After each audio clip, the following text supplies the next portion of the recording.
Next మనమైతే ఇంకో curry చేద్దామని సింపుల్ కర్రీ మనకి బాణీలో ఇలా ఆయిల్ వేసుకొని కొంచెం ఆయిల్ వేద్దాం.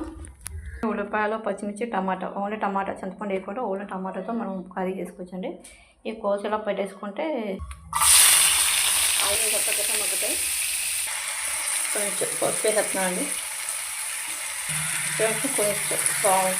కొంచెం సాల్ట్ వేసుకున్నాక ఇది కొంచెం ఎక్కువ వాటర్ వేసేద్దామండి. ఇంకా చింతపండు పులిపి టమాటాలు వేసాను కాబట్టి ఇంక ఈ వాటర్కి మగ్గుతుంది. కొంచెం మీకు లైటింగ్ సరిగ్గా ఓకే ఫ్రెండ్స్. ఇప్పుడైతే చూడండి వాటర్ వేసిన వాటర్ మగ్గాక మనం వేసేద్దాం. బూందీ కర్రీ అని చాలా టేస్టీగా ఉంటుంది. బూందీ కర్రీ ఇలా ట్రై చేయండి. ప్లెయిన్గా ఉన్నా కదా ములక్కాడ కొంచెం చింతపండు పులిపి ఇటు పులిపేసిన వాడేదైతే ఆశీర్వాద చిల్లీ పౌడర్ అండి. నిజంగా ఫ్రెండ్స్ ఇదైతే కారం మనకు తెలియకప్పుడు ఏదో అనుకుంటాం కానీ చాలా టేస్ట్గా ఉందండి కర్రీ. కొంచెం కారం ఉప్పు వల్ల మనకు కూర టేస్ట్ కొంచెం టేస్ట్ ఎక్కువ అవుతుంది.